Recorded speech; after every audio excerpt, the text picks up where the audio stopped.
Welcome back to The Recipe, where we start off with a tasty cocktail and lead into a tasty conversation. Today we are talking about a wonderful drink called the Manhattan, and we dive into a new show called The Boys. Be sure to reach out to us on Twitter at The Recipe Boys, boys being spelled B-O-Y-Z, and check out the description of this episode for more information. Now, into the episode. Enjoy.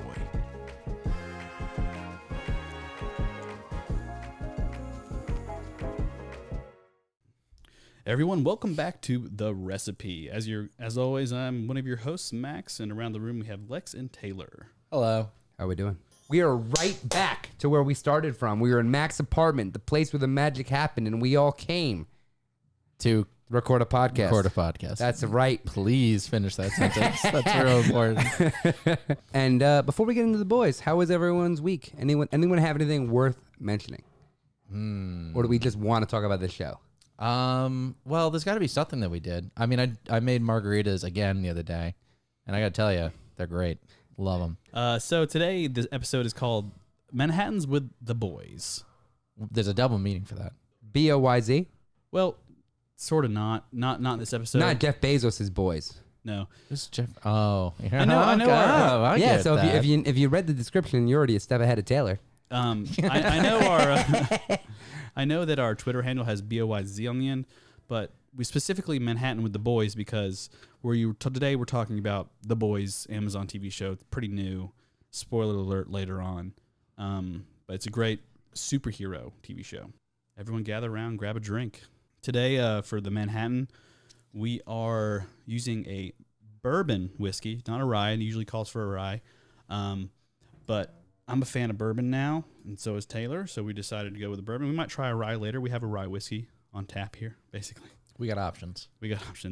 And we're also using the fancy cherries, the $20 thing of cherries, the maraschino cherries. So basically, the recipe for a Manhattan is 2 ounces of your favorite rye whiskey or bourbon whiskey, and then 1/4 sweet vermouth, and cherry on a toothpick, and that's a Manhattan. And it's stirred for 30 seconds over ice and then poured into a coupe glass, which I call a whiskey sour glass. It was the first drink I had in one of those glasses. Yeah, my grandfather had it with Canadian Club. Canadian Club. Whiskey also, I guess, is allowed. All right, so before these drinks, it's in a chilled glass. But real quick, cheers, fellas. Cheers. We can get that clink in there. Classic. Tastes like a Manhattan. Tastes like my first Manhattan. Oh, yeah. This is your first one. What do you think so far? It literally defines the after-dinner drink you were talking about last week. Yeah. Actually, I think it was a pre-dinner drink. A Manhattan? Yeah, I think that's what it said on the thing, right? Yeah, but I believe I confused it with a Negroni because a Negroni has an aperitif. Oh, and before I said... a digestif. A fourth of sweet vermouth, it's 3/4 sweet vermouth. Sorry, 3/4 ounce, and that's all an ounce is what I was talking about. Yeah, but I like to actually kind of stir in the cherry juice a little bit. It sweetens it up a little bit. I'm going to eat mine right from the get-go. I always save it for last. But I was doing a little reading online, so I'm not a huge drink. Before dinner.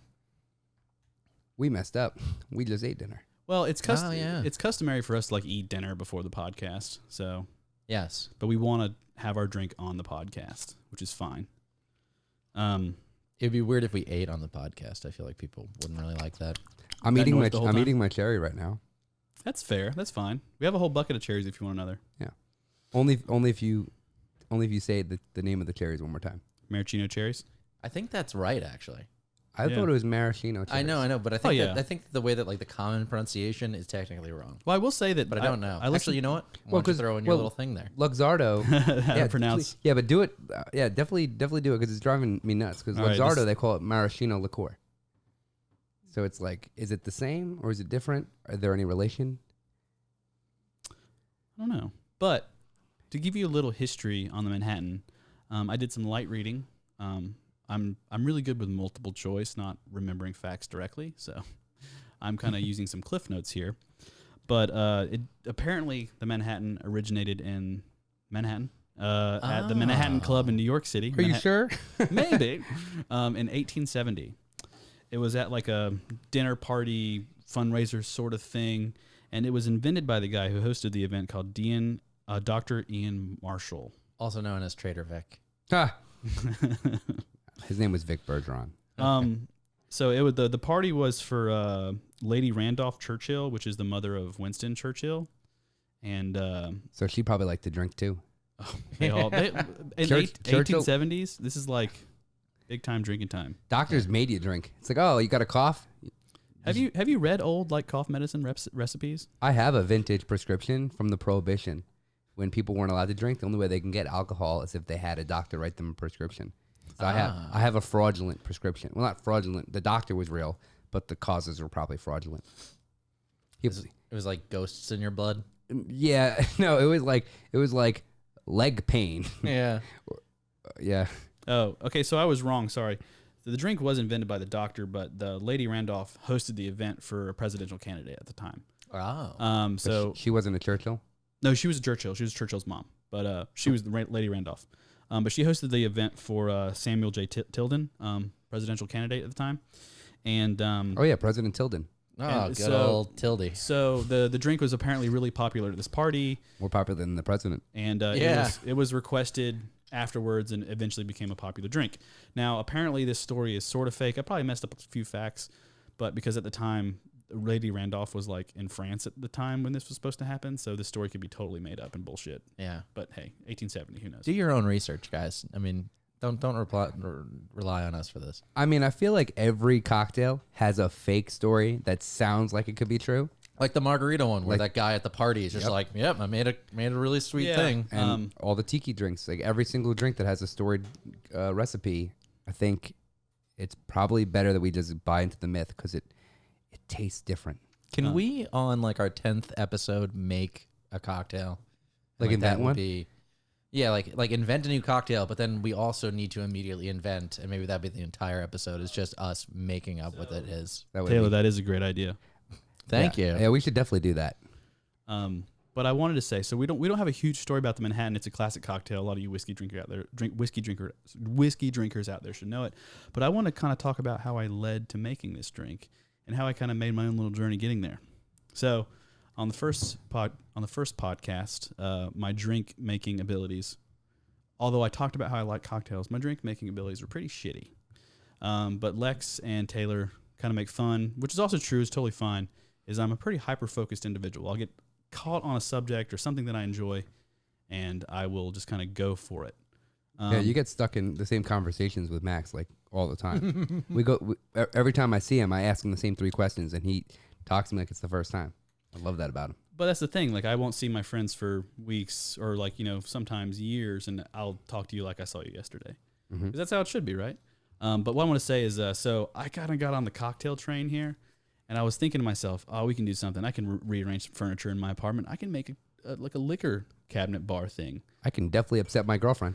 Yeah, right. So I budgeted some money aside, and I found this really sweet liquor cabinet on Wayfair.com. It was like $200. It was a doorbuster sale or something like that. Yeah, you got a good deal. It's a really pretty cabinet. It's massive. Yeah, it's big. It's very nice. It's like 4 levels, cabinet at the bottom, and then I talked to one of my good buddies, one of my filmmaking friends in the city. He'll eventually be a guest on the podcast. He's a really good director in the city, and I know he's a big cocktail aficionado, and I was like, hey man, I'm going to go to this wholesale liquor store this weekend. I know you've been talking about you wanting to go. But anyways, I was like, hey man, do you mind going with me to this store? Because I know you wanted to like find some special whiskeys here, but it's called the Total Wine. And there's a few in New York City. There's one in Long Island. There's none in like the big stores in New York City, but there's one in Long Island, one in Jersey. And this is giant liquor, wine, and beer store. It's huge. It's like a Costco.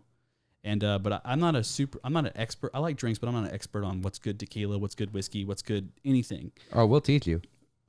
But I took my friend, and he walked me down each aisle, and I was like, I need a good vodka, I need a good whiskey, I need a good tequila, I need a good everything. And we spent like $500 on liquor. So the count is $700 so far, guys, on this podcast. So that doesn't count all the like share with your friends, write a review, the utensils and stuff that I bought. But I submit to the Patreon. I bought a bunch of glasses. Today we're drinking out of coupe glasses. I call them Max. Please say it right. Coupe. It's driving me nuts. Coupe. Yes, please. Oh, just coupe? It's a French word. You don't pronounce the. I'm not French. Coupe. I feel like they would pronounce it the A. It's a coupe glass. Oh, okay. Actually, you know what? Before you can put another one of those things in here. Yeah, let's do it. No, you know what? I don't want us to be the grammar podcast. So, but I will say, I just kind of call them whiskey sour glass, or excuse me, pisco sour glasses, because that's what they put pisco sours in. Yeah, but is it pisco or is it pisco? It's pisco. That one I do know. You sure? You know what, guys? They're all made up words. I think that will be okay. Manhattans are a personal favorite of mine. It was my grandfather's favorite drink. I discovered them in college, and been rocking out to them ever since. I think the rye whiskey's a little smoother for this. Yeah, this burns a little more, but it's not bad. Cassetti prefers rye. Yeah. So the pronunciation is coupe, Koop, and if it has the accent, is there not an AY on the end? No, and then they said if there's an accent above it, it would be Koopa, so Koopa. Koopa. Okay, coupe glasses. It's like King Koopa. Okay, so we're drinking out of coupe King glasses. Koopa, because it looks like a shell almost. Well, I mean, I told you the second. You know the head of Nintendo's name is Bowser, right? Yeah, isn't that wild? Yeah, it's they named him after Bowser. They let him get to the top. Bowser's a Jewish name, and he say what you will about the developers of Mario naming their villain that, but I don't think I'm gonna say anything about it. Yeah, so think about that. But yeah, his name was literally Bowser, and when his first address, he was like, "Make your jokes now. It's never gonna," which I quite enjoyed. But like I was saying before, I'm not an expert on making cocktails. I'm not going to know what the glasses are called. I'm still learning, but I'm really enthused. It's not like we have a podcast about it or anything. Yeah. And what a great way to learn. Right true. into Max all of your Everyone should be pronunciations. encouraging. The internet can sometimes be encouraging. People as far as I'm concerned, I'm on this journey with the audience. People oh my God, he's our patient zero. Of what? He's our patient zero of making drinks to spec. Like you're learning what goes with what, and all the. Well, I'll say I've had this like bar thing for like over a week now, and it's been terrifically hard not to send you pictures of what I've been making, because this has been they didn't know anything about this thing I made. Taylor had a hunch, but you know, I've invested in a cool little bar setup. I make me and the girlfriend some really, really awesome drinks at night now, and she makes really cool stuff. I've tried a bunch of different stuff. I bought a bunch of different books. I'm reading a lot. And then I also downloaded this really cool app called give him the plug. Cocktail Flow. I got to download this thing. Cocktail Flow is really cool. I was, everybody looks up apps or whatever, but basically in this app, it has normally like a list of cocktails, but you can also just like put in your menu or your bar ingredients in the app, and it tells you exactly what you can make. Wait, you could put in your inventory and it'll tell you what drinks you could make right now. Like magic. Yeah, I've done that with like kitchen apps where you put in all the stuff you have in your fridge and whatever, and then they're like, "Oh, here's things that you can make." Right. I just like to play Chopped. It's like you got peanut butter, and you have corn, and you have a can. It's a weird cocktail you're making. Can of mushrooms. No, I'm saying like with I food. get it. But I'm proud of you. Well, thank you, friend. I was trying to get you into this when I had a bar in our apartment, and I would be fucking drunk every night, and you were like, "Wow, Lex is an alcoholic." Well, this, before then though, I was, a little less into cocktails. I was like, whatever, I'd like to drink a beer. You were a beer guy. Yeah, and like beer and wine. I've slowly really, really gotten into it. Okay, so tell us, is there more to know about the Manhattan? Honestly, so far, the first Manhattan I tried, I think, was with Taylor at somewhere. I don't know where we were. But at the time, it's just like a really strong drink. And over the course of the week, because according to my cocktail app, I can make over 119 drinks with my current selection. I wonder how many of those are real drinks or is there some bullshit name drinks? Or like variations of the same drink with slightly different ingredients. Yeah, like, it's like, it's totally different. Oh, it's like the Yellow Hammer. It's like, what is that? No one knows what that is. I will give you an example. So last night I tried a drink called the Mano War, which is very similar to a Manhattan. But here's the ingredients list. It's a bourbon, orange Curacao. I'm not going to say the whole word until I know how to pronounce it. It's okay. I'll be because I know my twin brother is listening and he's screaming. Yeah, it's sweet vermouth and lemon juice. And it's pronounced lemon juice. It's pronounced juice. Juice. But it is an extremely tasty bourbon cocktail. Like I really enjoyed it, and it kind of like eased me into liking bourbon more because it's not too overpowering. Because at first I used to always tell you guys I don't like dark liquor. Now I've changed my ways. Actually, well, when we get back to rum, I'm gonna have a whole dark liquor versus light liquor debate. You should put that in your notes. I will say I'm trying to get on the rum train. Yeah, well, I'll get you there. Don't worry. And to read you my favorite, because like in the app I can save my favorite cocktails. I still pull cocktails from the books. Wait, is this a paid app? Can anyone just buy this? This is not a sponsorship. I just want to know. You can just download it. It's called. You can pay for the premium membership, but it's free. It's Cocktail Flow. Did you pay? I bought the premium. Okay, of course you did. So Max likes to spend money. Max bought us all T-shirts. Oh yeah, that's an important thing. We're getting to that. Why? So off the top of my favorite cocktails list, I got a white Negroni, Man of War, Colorado Bulldog. It's on there. Oh yeah. Pisco Sours. You had a Colorado Bulldog? No, but I put it as a favorite to remember. Oh, to make it. okay, I need gotcha. to buy, You bookmarked it. I don't have Kahlua yet. Everything else I got. You got Bailey's? No, it's do you need Bailey's in this drink? I do with Bailey's, but I don't know. It's just Kahlua, milk, and cola. According to, but drink, like we said, there's 3,500 variations of a drink, blah, blah, blah. Yeah, it's true. I like that. We changed the Manhattan today. We used bourbon instead of rye.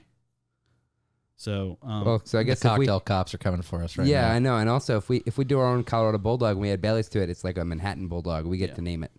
And then there's two other cocktails I tried. One called Blue Train. It's just like a blue gin-based drink. It's pretty strong, but it's pretty smooth. And then a really fun drink called the Persephone. And that's really interesting. For this recipe episode, I did make menus for my friends here. Yeah, the production value just gone skyrocketing. Yeah. I feel like we got to step up our game. Yeah. I don't even want to. I don't. You can step up your game. I mean, what am I going to do? I'm going to have to get like a Russian bathhouse in my apartment to beat this. It's like, guys, I installed a jacuzzi. Bring your bathing suit. We're going to drink things out of a pineapple. Fucking crazy. But to give you an overview of the menu, because it's all audio, not visual, I have like a little booklet. My girlfriend helped me age the paper in the oven, and it says Manhattans with the boys. Pre-game drink choices are the Blue Train, and it costs a witty joke. The Persephone, you have to pay a history lesson, and then the Tom Collins was just the high five. So you pay with those things. We both drank the Tom Collins. It's very easy cheap. drink. We're lazy. Yeah. It was cheap. That's really It funny. was cheap. And yeah, for dinner we had eggplant parmesan, mushroom risotto. The episodes of Manhattan And nothing says New York and Manhattan like something Parmesan. And risotto. And risotto. It was very decadent. Everything. Yeah. There was a lot of truffle oil going around. There's coupe glasses. I love truffle oil. I mean, we're in our shorts because it's August, but it felt very classy, Yes. like Ritz-Carlton classy. I'm wearing borrowed shorts, which is a unique experience. Speaking Unique of New York. Unique New York. Speaking of clothes, we've officially launched the recipe merch store. No one's gonna buy this stuff. So in the first episode, there's like a little inside joke where Lex went num num num num num num num num num into the mic. For whatever reason that joke came from, I'm not sure. He just said it. But I made num num num shirts and surprised Lex today with num num num shirts. I love it. It's my favorite color. And now, yeah, I know that's why I chose it. It's red. My family's gonna hate it, but I'm gonna love it. But yeah, so I chose the drink, the Manhattan, because the Manhattan or the Boys TV show is based in New York City. Was it shot there? That's debatable, but it's based in New York City. So I thought it was an appropriate drink and something that like one of these classy superheroes would drink, kind of thing.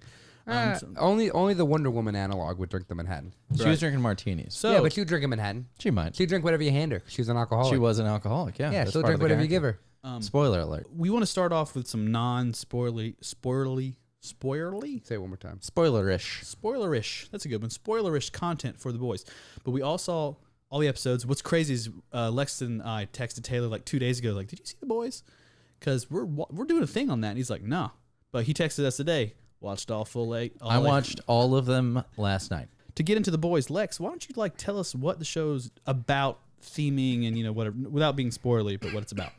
Superheroes are cunts. Superheroes are fucking cunts. You're gonna get used to that word. If you have a problem with the C-bomb, pause. But it's the British C word. All right, It's sorry. just different. But The Boys is basically it's a satire of popular culture where you take in the worst parts of celebrity and the worst parts of politics, and you put an overlay of the media that we all consume, which is superhero films. So it's like, what if superheroes were the worst fucking celebrities, the worst people, and the people that represented them were the worst parts of media and politics. But the idea also is that that's not the outward appearance. Everyone sees them as being good guys, but in reality, they're terrible people. Absolutely. So, like, point your way to the nearest Kardashian, and that's basically So your it's like an analog of I think we all know that, though. It's like an analog of what superheroes would actually be like in real life. Well, not necessarily, because some people might be more honest and more whatever. And but some people in the show are. Yeah, and this show basically just it establishes that superheroics or not, humans can sometimes be fucked up, and someone's got to deal with it. And who are you gonna call? The boys. Ghostbusters. No, you got me. Yeah, the boys. And I quite liked it. I think I think this show was really good. Yeah, it was easy to watch all 8. Seriousness aside, I mean, deep dive aside, it's literally about a group of guys who all hate superheroes for various reasons or another. I mean, the Justice League, more or less, that they're fighting are pretty much pieces of shit, and they're trying to make a plot to either expose them, figure out what they're all about, find their weaknesses, and kill them. Literally kill them. They do not want to take prisoners. They want them gone. Well, look at any superhero movie we watch. Like, what is the Superman movie, Man of Steel? Look at all the collateral damage. Think about the lives they ruined.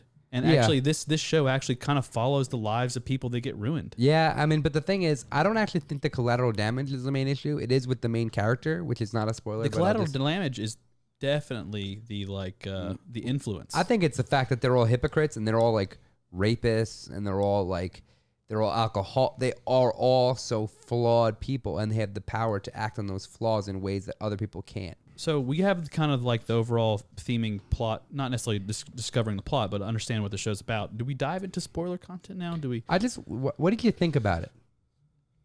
I think that there's a lot of themes in it that are the ones you touched on, obviously. But in addition, there's the first one that's got me, might be a little too political, is like police brutality and dealing with the fact that there's like some people who are just kind of like, you can't really, keep them in check as well. Like, who watches The Watchmen? Yeah. I mean, Watchmen was definitely an influence on this for sure. Absolutely. I was something I wanted to talk about a little later. Well, did we like it? That's what I'm trying to get I at. loved it. I love this show, by the way. Wait, so it's unanimous. But I will say, I thought this show was extremely obvious. Like, this is such an obvious concept. Yep. And it's a crazy that nobody's done it yet. But I'm so glad Amazon did it because they did a great job. I mean, the plot is obvious, but the way that the way they develop it, I think, is not obvious. Every single time they did something, and I read the books. I read the first 2 graphic novels, which more or less cover. Actually, the show goes further than the first 2 graphic novels, but a lot of the main key scenes are there, like the death of the girlfriend, the blowjob. Yeah, These are not. For our audience, just so you know, this show is pretty graphic. And it's based on a graphic novel. And the graphic novel makes this show look like a PG-13 show. Yeah, like, just for an example, in the first episode, the newest member of the Justice League analog, the 7, has to give a blowjob to her tour guide, who is another member. All right, in the comic, she's at a meeting. The one woman on the team besides her leaves, and all of the other 4 or 5 guys get up and immediately take their pants off and make her, like, basically gangbang her. It was gang rape and not It was gang rape. mouth rape. Yeah, and the next Yikes. literally cut to the next scene of her vomiting. So, like, they must have done a lot of things to her, and that I feel like that childish, that kind of immature, gross for the sake of gross was really scaled down for this, and I really enjoyed it. It's really obvious, but yet they do a lot of not obvious things that the book didn't do. I will say that we've watched a bunch of different superhero TV shows in the past, but this is the first superhero TV show that takes me out of the TV show element, where I'm not watching a TV show. Like, you felt it was a feature film? I felt like this could easily be a feature. Like, it bridges into that HBO territory. And that actually gets to my probably one criticism of it, is that by the end of watching, well, I don't know if this is spoiler-ish, but by the end of all of it, I'm not sure what was accomplished. Like, there are things that are revealed towards the end of the season, and there's things that are revealed throughout the season, but what really happened? Let's do spoilers then. All right, let's talk about it. All right, I'll tell you what was accomplished. Warning. Spoilers. Can we do like a proprietary spoiler thing? Spoilers. To touch on what you just said, Taylor, I think a lot was accomplished. Not only did the boys kill one of the 7. In a very early episode. Yeah, and they also was able to decommission one. They were able to turn one to their side, so they have somebody on their side. They also have their own super that's in their group. Well, list the female. people so that we know. What do you mean? So they got Starlighter onto their side, Starlight onto their side, right? She understands the 7 are a bunch of pricks, right? You have Homelander killed his representative, his agent, right? You have the Deep is fucking, he's banished to Ohio, and we all know that place fucking sucks. And they're all unified. They're together. By the end of this podcast, I think that we should probably rag on every state in the union because so far we got Jersey, now it's Ohio. We're just making our way west. South I will Carolina, say, Florida. I say from the beginning of the show, like you kind of like just hate soups. You think they're total dicks. Everybody's a shithead. By the end of the show, they're making you sympathize with each one of them. Yeah, they're more complicated. They're very one dimensional. Like I didn't sympathize with any of them. Who did you sympathize with? I sympathized with crazy enough.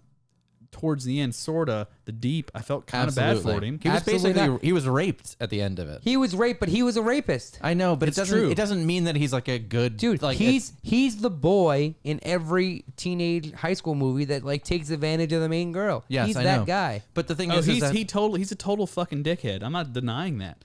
But like watching this guy like get what he deserves, I don't like watching people get raped, even if they deserve it. exactly. The That's, idea you is know- that you're empathizing with someone who's going through something terrible, even if they're a terrible person. Yeah. If you don't care about them, you're like, oh, they're a bad person.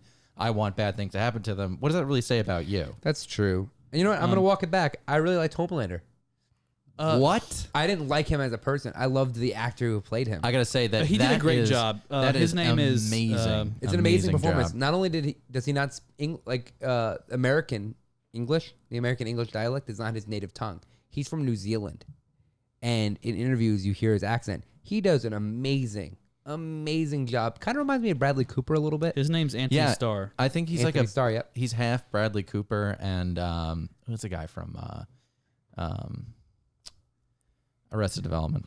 Jason, the main character. Yeah, Bateman? Jason Bateman. So yeah, he's like Bradley Cooper mixed with Jason Bateman. When he goes, I can do whatever the fuck I want. Yeah, I was like, oh my Well, god. so they really fool you in the trailer. Like I thought that was a bigger statement, but it was kind of a simple statement. Well, apparently they cut that scene. Can I talk about this? Yeah, go ahead. You guys know about this? So Amazon, Eric Kripke, the guy who created Supernatural, he actually did only the first like 1,000 seasons of Supernatural. He didn't do like the other 3,000 seasons they did afterwards. Just a joke. Supernatural's It's in been on since the early 1600s. actually. Supernatural's in season 18, and he did 1 through 5. So he created the concept of the show and ended it where he wanted to end it, and the studio didn't agree, so he stepped off. He did The Boys. He went on the record that the only scene that he wrote and they shot that Amazon was like, no, you can't do this, was that in that episode where Homelander has the conniption and has that power trip, he floats above all of Manhattan and just decides to masturbate on it. And he keeps whispering to himself, I can do whatever I want. I can do whatever I want. I can do whatever I want. And they should have kept it in, honestly, because it helped. yeah. I think that of the things that happen in that show that they could have cut out, that one's probably not nearly as bad as some of them. Yeah, Death but by like, Analingus was definitely up there. Where do you put that scene What? It was in the end of that episode. of Because notice a lot of the which episodes, episode? the second or third. Okay. But notice a lot of the episodes when you watch him, like he's either trying to get breastfed by this woman who just had a baby. He's either he's trying to do all these kind of sick things that you don't understand why, and you realize when he was raised in a fucking cage, it makes a lot of sense that he Yeah. doesn't have boundaries. He doesn't understand boundaries. Well, you also, I mean, like again, when we talk about sympathizing, like when you learn about his history, how he grew up, you kind of like understand why he is the way he is. Actually, here's a question for you guys, which is, I'm glad we're in the spoiler part now. A lot of the show is predicated on the idea that he both raped and possibly murdered one of the main character's wives. But at the end, you find out that that's not true. You find out that she's not dead, but you also, is it possible that it was sex was consensual? consensual, yeah. It was very consensual. I think it was consensual. I don't think the baby was consensual. Well, I mean, she didn't mean to have it. What baby ever is. from a screenwriting perspective. Oh God, that's funny. From a screenwriting perspective, if you want to go for the most gut punch to Billy, who deserves it? Oh my God, he's amazing. Can we just talk about how great? Yeah, in a this second. Is Billy the Butcher. Billy the Butcher. Carl Urban is a badass. Yeah, Carl Urban, who's Billy the Butcher or Billy Butcher or Butcher. William Butcher or Butcher. Just Butcher. Ever Amazing. since Star Trek, I fell in love. If you want good. to go for the biggest gut punch to that character, you make it consensual. But it doesn't matter. That guy acted the fucking shit. Like, there's only one. This guy does deplorable shit. He has the worst accent. He yells at everybody. You know, in the trailer, they have that Spice Girls moment. I don't know if you guys have seen the trailer before you saw the show. He explained Spice Girls? The Spice Girls, yeah. I hated that in the trailer. But in the fucking show, in the context of the episode, it was fucking hysterical. Because you know now what he's all about. And I thought he just brought it. Like, he's A-list talent. Yeah. I can't think of one bad thing he's done. He's done Dread. He's done Star Trek 1, 2, and 3. He's done, Thor Ragnarok. He's done this now. This guy, everything he touches is fucking gold. And Dread's a great example of how great an actor he is because you don't see his face the entire movie, and not a lot of actors at that level would let that happen. He fought for it. Yeah, because he cared about the character, and I heard he fought for this role too. And I'm just gonna say, all around, even the guy who played Huey, the girl who played Starlight was incredible. The girl who played Starlight, the woman who played Starlight's mom was incredible. Like Huey, by the way, the actor is Meg Ryan and Randy Quaid's son. His name is Jack. Good for Quaid. him. Good for him.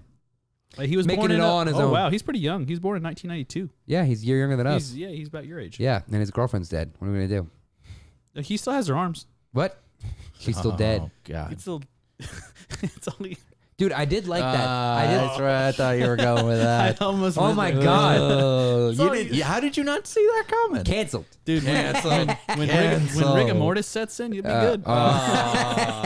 Little Vaseline, you're fine. Guys, I think I'm kind of done with the podcast. All right, you guys have fun here. No, what I was gonna say is that I did like in the first 4 episodes they really did a lot of interesting cinematography with starting and stopping and slow-mo and freeze frame and interesting audio editing to make you really feel the sensation of what he must feel, like that kind of anxiety and panic attack. Like, he is terrified of living in this world because these people, the rug got pulled out from under him. He had the toys. He had the 7 toys, and one of the 7 ran through his girlfriend. Yeah. Like, he is, the way that they did it was so perfect and really meaningful. And talk about incredible character development that, it's not one of those things where suddenly the next episode he's Rambo.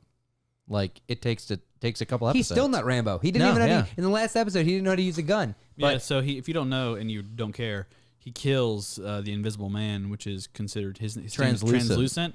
And it's a very clever terrible name. Very clever way of killing a invincible man.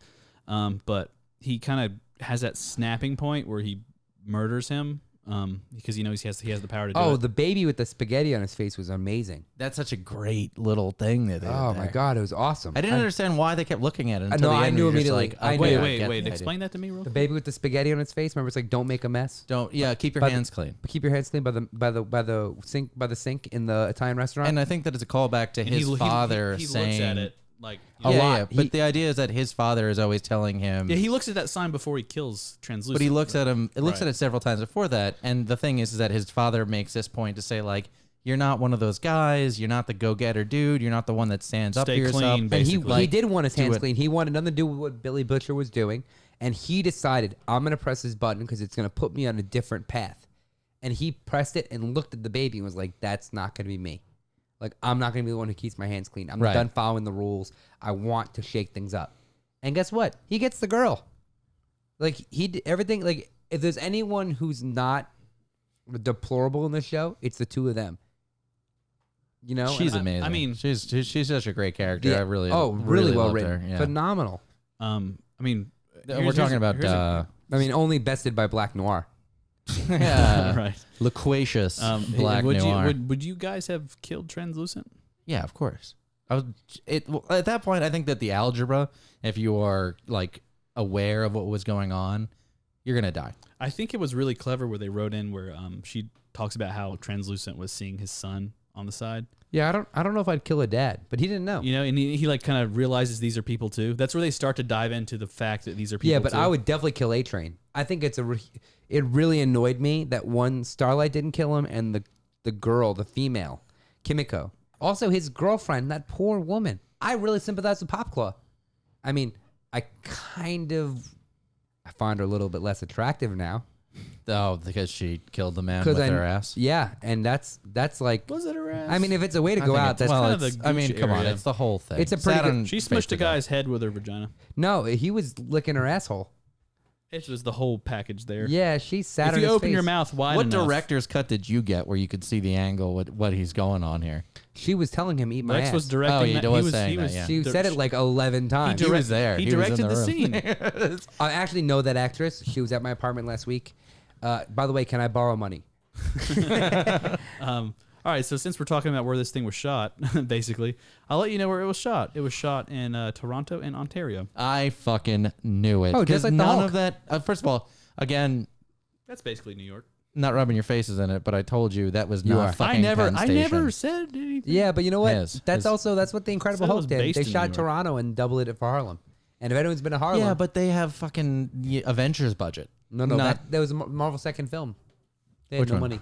The Incredible Hulk with Ed Norton. Oh, They shot in Toronto and they made the streets double for Harlem.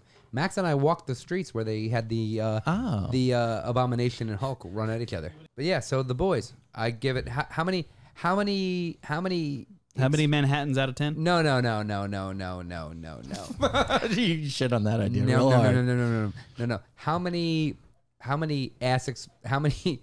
head exploding asses do you give it? I give it an 8 Eight. That's a lot of head exploding out of asses. 10 ass explodings, right? Yeah.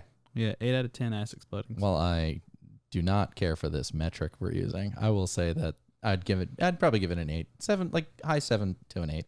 We're so perfect. I'm a 9. I think it was really? it was nearly I thought perfect. you'd be more scrutinous. No, I was obsessed. I loved not, it. I This read show the was books. awesome. I read the books and I hated them. I read the books back when this was supposed to be a movie like 5 years ago. I'm glad that they went with this format ex- instead. This makes much more sense. Adam McKay, who did the other guys, so we talked about last week, and Step Brothers, and not The Wolf of Wall Street. What's the other one? The one where everyone, The Big Short. Adam McKay was supposed to make this into a feature And film. Vice. Adam McKay was supposed to make this into a feature film, and he ended up losing the rights because of development hell, and it went to Amazon. And back when he had the rights, I read all the books, or I read the first 3, and I really hated it because it was very sophomoric, very immature, very just gory for the sake of gory, really anti-LGBTQ, very anti-women. Like, it was really, really just repressed and angry. Yeah. This show got rid of a lot of that. If anything, they found ways to be really celebratory of those elements. We can talk about the Christ camp. We could talk about how We they still have, celebrate women. I was we gonna still say have that- plenty of time for talking about the boys. But I either was way- going to say that the one thing regarding that I thought was really interesting is that like at first I was like, man, this world is much less, accepting of the LGBTQ stuff. And then I was like, you know what? There are pockets of our society that are like that. Yeah, absolutely. In the media, how many newscasters retire and then announce they were gay? Anderson Cooper was the first one who did it. He didn't retire. But No, but he was the first one who did it during his tenure. Mhm. Or how many celebrities admit later in life that they were gay? Like Rock Hudson was gay. Yeah. He was a big action star in the 30s and 40s. But either way, but no, what I was gonna say is that the show did a really good job of getting rid of a lot of that dicey subtext and actually making it its selling point. And I felt like every time an episode ended, I couldn't wait. Like, I just was like, yeah, next one. I haven't felt like that mainlining feeling. It's maybe the first time I saw either True Detective or when I saw what's the True show? Detective's so What's the show? Oh, Glow. I fucking love that show. I don't care. I'll talk about it every week. How long did it take you to watch the boys? A day and a half. I watched the first 4 It took episodes me one night. It took me 8 hours. Yeah, I watched the I watched the first Did you 4 watch it episodes. at work? No. I watched it. I got home and my girlfriend was very understanding. I said it was for work that I had to watch this, and Not a bad job. Despite all that, the show was better than the movie, better than the book. But the only problem that I had with it, if I have any at all, the reason it's not a 10 out of 10 is the ending of the season did not feel like an ending. It didn't. It felt And like the beginning of the next But episode. yeah, And they- I was like, wait, where's the next episode? I'm like, oh my God, there's not going to be another episode. And so many of these streaming shows, they don't make it to season 2, season 3. I didn't know that season 2 had already been greenlit. Yeah. You know, like Umbrella They're Academy. filming it right now. Like Umbrella Academy, which is Ontario. a pretty good comparison point to this film because it's also based on a lesser known indie comic, right? That they kind of found a way to make some of the weird shit work. You know, Umbrella Academy, I would say, is a little bit less successful than this because it's corny and to overlook a lot more, and it's a little bit less cinematic. But Umbrella Academy, when it ended on also a cliffhanger, and I was like, "What the fuck is happening?" 2 weeks later, Netflix announces that they're gonna have a second season. The Boys already announced they're gonna have a second season. I just didn't know it, and I felt so relieved. They were apparently greenlit before it aired. Well, Amazon very much liked what they saw because it takes months to make this show. Before they went and put it up online for us all to see, us plebeians, Amazon watched it and was like, "We really fucking like this." I mean, like, it's not like Amazon's paying taxes. They got plenty of money for season 2. yeah, I mean, Amazon Video might pay taxes. I don't know. Amazon's a tax shelter. Jeff, if you're so- a fan, could you just Sponsor. tell us to? No, don't sponsor. Pay your fucking taxes. Let us all live for another 30 years. Okay, so personally, I like the ending because Billy. What a fucking ending. Yeah, that but did was. you feel like you actually liked it when you saw it? Like when you were watching it? No, like, yeah, it this was is like good? a nice twist. Like she's alive. Oh, but like you figure Billy's dead because they had that like they did a really good job on the episode where the Asian girl you think dies, but I was like she's gonna heal. I know it, and it pulls out. Yo, so she's far. basically Wolverine. Basically. She's basically Wolverine. She Yeah, heals she's- and she has knives. Like And you know nails. what? You know what? That kind of there's an idea there that I want to float. Is that what if the heroes are DC characters and the villains are Marvel characters? You mean who are the villains? Well, I was gonna say like this. So they Billy made Butcher's like Nick Fury. yeah something like that maybe. Well, but also clearly the Seven's analoged after DC. You know? yeah. Not real. I mean, Homelander's Superman. The Woman is Wonder Woman. Queen Maeve. A-Train is Flash. the Deep is Aquaman. Aquaman. The only one that's out of the blue is a new written-in character is the Glow Girl. What's her Starlight. face? Starlight. She's the She's only kind one of like written. Supergirl. Yeah, there's analogs. You know, she's not kind of Starfire and Supergirl mixed. I guess Right. Supergirl makes sense. Yeah, you're right. Black Okay. Noir is definitely I take that Batman, back. Daredevil kind of hybrid. kind of thing. But does he have? Well, because he's the strong silent type. Yeah, but does he have superpowers? We don't know. He does. Well, obviously he can take a hit real well. Also, believe it or not, a black man played him. Oh yeah. For what reason? I mean, I don't know. You could have had anyone play him. Well, they had I wonder- anyone play. well, Him. He in just the has to be comics, black. I don't know. He's What, probably a The stunt- reason he's why probably a I stuntman. bring it up is not a weird race thing, but in the comics, Black Noir is a clone of Homelander.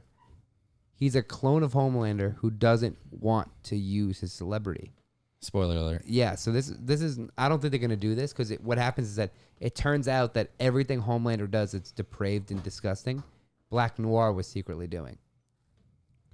Ah. If I remember the comics correctly, remember it's been like 5 years. It was very clear Homelander took that plane down. Yeah, it was very clear. A lot of things he that did. let that plane go. And he also No, burned, no, he no, also no, no, burned no. the mother's eyes out of her face, and then he let the baby die, so it'd be seen. yeah. He Except it was Black Noir the whole time. no. I think Black Noir is basically becoming a joke just because they don't have anything to do with him in the way that they're I feel structuring it the was- characters. He's a hell of a piano player. Yeah, but he's just a joke. Like he's a joke Yeah, character it's they true. can cut to. Like it's like if Batman was real, he'd be fucking weird, and no one want to hang out with him. That's what Black Noir is. Did you hear that joke where if you'd never heard of a Batman or Daredevil and somebody described the characters to you, how pissed you'd be?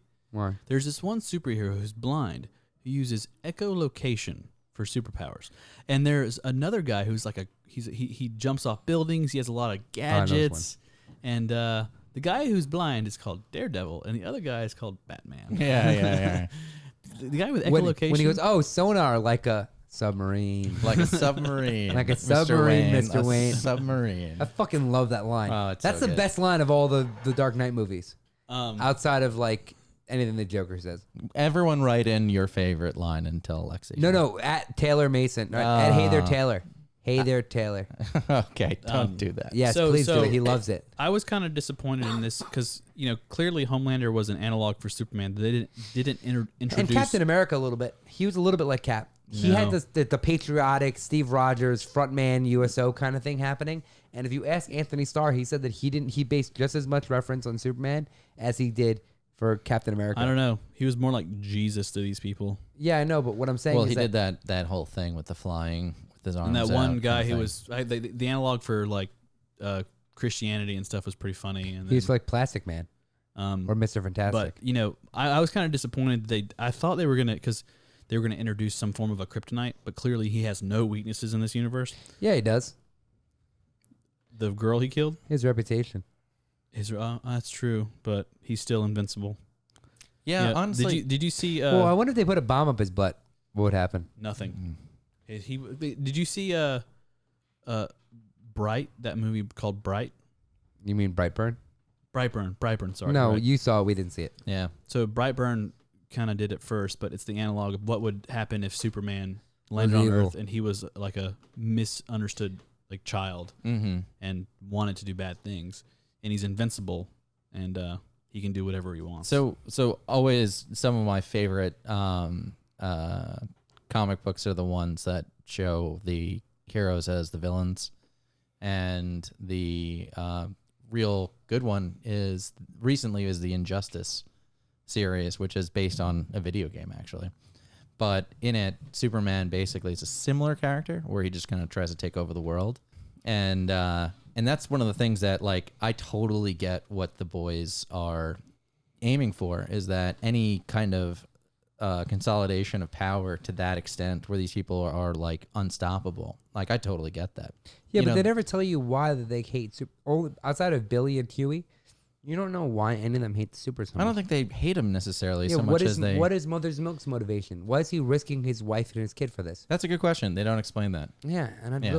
I'm really interested. But I get what's the woman from the DC who's like and against the Justice Amanda League? Waller? Amanda Waller. Like I get Amanda Waller's kind of idea, which is like, okay, we should be the strength in the world, not you people who don't work for anyone, who just Right. do what you think is the right thing. That's like in the DC, Superman doesn't have a jurisdiction. He just does Right. whatever he wants. Right. In a That's what I good, like about And we're all so fortunate that he's a guy who wants to do the right thing. he was But raised by good parents, had a good upbringing. He Yeah. had the life that Homelander wanted. But if you think about that, that's such a 50s kind of mindset of the right thing is the American thing. I mean, part of his thing was always, truth, justice, and the American way. Here he is going around the world pushing that on everyone else. Nowadays, I'm not so sure that if we had a Superman, we'd all be too psyched about it. I think this show actually kind of represents what the Superman exists, and he's American. Yeah. I mean, like, I think the show really represents, in my opinion, what like if in this reality, if we had superheroes, what a lot of them would be like. Yeah, I think a lot of them, I agree, 100%, and I felt the exact same way. The only caveat would be, I think a lot more of them would be bad people. Well, like these things, people want they could steal money, but they know that would ruin their reputation, and they would if they don't want to necessarily be a villain, Yeah. but they want to get their way. They can manipulate the system. I was surprised that everyone knew that Homelander was someone that you couldn't fuck with, but at the same time, Homelander didn't seem all that interested in just taking over the entire world, which he seems to be able to do. I don't know. I really like that. For once, you have a Superman character that has all the powers of Superman that uses his heat vision for everything. Because Superman never uses his heat vision. Like chopping through people. Yeah, Yeah, like 'cause not he's even gonna kill not even that, everyone. but like Superman could use his heat vision in ways that don't kill people. Like, I shot your knee, Yeah. and like I took you out, and like this guy was just like heat vision, heat vision, heat vision, heat vision, like amazing. Here's Yeah. a question. Where do they take this show? So I think, great question. I think that if you asked me midway through this season, I'd be like, I don't understand how they can make a second season. The only thing that they can possibly do is kill all the Supes because the Supes are bad and I hate them and they're terrible people. But what you said before, absolutely. By the end of it, you begin to realize they're more complicated characters. They are still human. They're originally human people with the same emotions, the same psyches, anything that any child would ever have. Not chosen by God. They're not chosen by God. They're just made in a lab. Homelander in the series is actually creating supervillains. But I think his ego or his pride is too, or whatever. What's the word for he thinks too highly of himself. he might create a villain that he can't handle. That's the Maybe. problem. That's the problem. Like, I think that they're going to create a villain on accident, or he's going to create a villain because he thinks he can kill anybody. He thinks he can take on anybody. But he might create, How does Billy get out of there alive? I think Billy's going to get superpowers. They give them in the comics. Compound V is not what creates the supers. God does? No, in the comics, they're just kind of created by random different things that spheres are created by in comics. Radioactive spider, gamma radiation, astronauts, etc. They all have, or they're like their parents were, or they're mutants or whatever. They all have random. Each person has a unique origin. In the comics, Compound V is what the boys take to fight back. Oh. And in like the 7th or 8th episode, they're fighting one of the minor league teams. So if you look at the 7 as like the major league, they're minor league teams of people who like do some patrols and do some cool shit, and then they graduate to the 7. Like a Luke Cage or something. Like a Luke Cage, but they're like a smaller team. So it's like kind of like Cloak and Dagger or the Runaways or the Power Pack. So the 5. Or like the Teen Titans or something, right? There was one called the Teenage Kicks. And I think Popclaw was on the Teenage Kicks in the comics. Popclaw was not a main character. She had no Mesmer. She had no relationship to A-Train. Yes, Mesmer. Well, no, Mesmer was a Teenage Kicks in the show. I don't think Mesmer was in the comics, but I'll look it up. I gotta say, I fucking loved Mesmer's character. Did you? Because him getting beat to death and it being Haley Joel Osment was just fucking dickhead. What? No, he's a nice guy. I don't think there's anything wrong with him as a person. No, but you ruined everything. I'm saying the character, not the the guy. character. The character. Yeah. So Haley Joel Osment, if you're watching this show or listening or however you consume this, I don't know. But hey, there you are. Yeah. Hey, Haley. Yeah, where I saw him in a bar once at JFK. him and Paul Rudd. I saw that's every week I'll tell a celebrity story. Wherever you are, there. What's the line from Buckaroo Banzai? Wherever you go, there you are. Yeah, wherever you go, there you are. Yeah. Yeah, so there you are. I got CBD too if you want some. So look, either way, is that Seriously, it's right behind you. They were fighting the Teenage Kicks, and Huey takes his first ever dose of Compound V. So the Frenchie and Mother's Milk and the female, they're all doing it. Huey does it, and he punches through a guy's fucking chest, and he kills the soup. And back then in the comics, they were run by the government, so they can't kill them. They can just beat the shit out of them. So what the boys in the comics are a government-mandated agency. They're not like this clandestine organization of just friends, and they're there to give the superheroes a spanking. So they do things like they record shit and they blackmail them to keep them to behave, and they gather dirt and they push them against each other. So we all liked it. Amazon's like doing a big thing. We want to kind of wrap up the boys. Our kind of final thoughts. How would you encourage our listeners, if they haven't seen this series, that don't care about spoilers, because there's people out there that don't care, to like encourage them to watch the show, continue on with it? All at the same time. It's addictive. That's what we Yeah, do. it's hard not to. That's it. It's addictive.